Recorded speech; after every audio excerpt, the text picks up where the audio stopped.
Thank you so much, Mr. Chair. And obviously, I want to start by stressing that political violence is always unacceptable, and acknowledging that this is still an ongoing investigation. But oversight hearings like this are essential components of an investigation, and I want to thank the chair for pulling this together. Madam Director, I appreciate you for being here. The events of July 13th raised serious questions about the efficacy and thoroughness of the security protocols in place. The gravity of the fact that an unsophisticated gunman was able to secure his perch and take a shot at a former president despite multiple layers of security and intelligence are not lost on me. Before I came to Congress, I used to work advance for a major political candidate and have interacted with many different law enforcement agencies on large political events like the one that just happened. How many times was the Secret Service alerted about a suspicious person at the July 13th campaign event prior to the first shot being shot? I don't have an exact number to share with you today, but from what I've been able to discern, somewhere between 2 and 5 times there was some sort of communication about a suspicious individual. To the Secret Service specifically? Mm-hmm.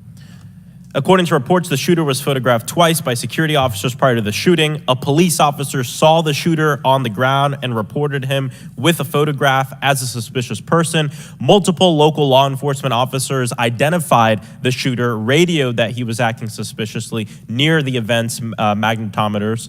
A local law enforcement tactical team saw the shooter on a roof and notified other security services and also photographed him.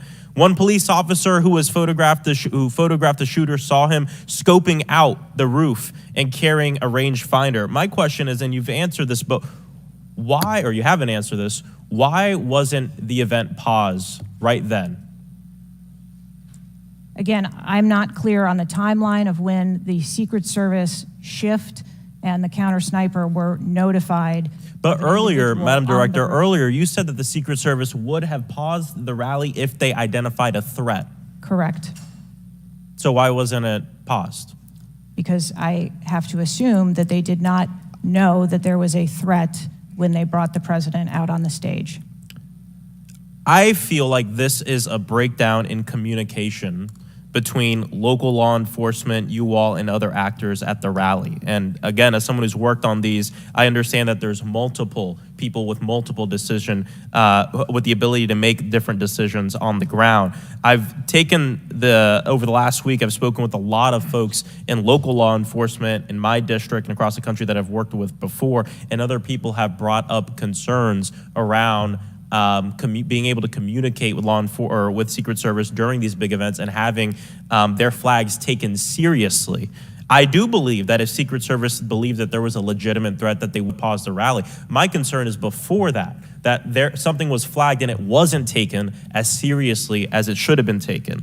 So I think this shows an issue with communication, and I want to know, Madam Director, what you intend to do to fix that, not in 60 days, but now. We're in the middle of a presidential election, obviously a former president who had an assassination attempt, another rally goer who was killed due to this gun violence. We now have a presumptive nominee of the Democratic Party who's also historic, first black woman to be running for president. And so I am worried about everybody's life. What do you all intend to do to fix this communication breakdown and making sure that you actually take what local law enforcement, local folks are saying more seriously?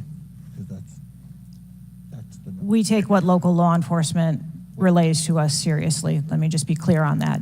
As far as the communication. But not this time. We always trust our law enforcement partners and have a great relationship with them.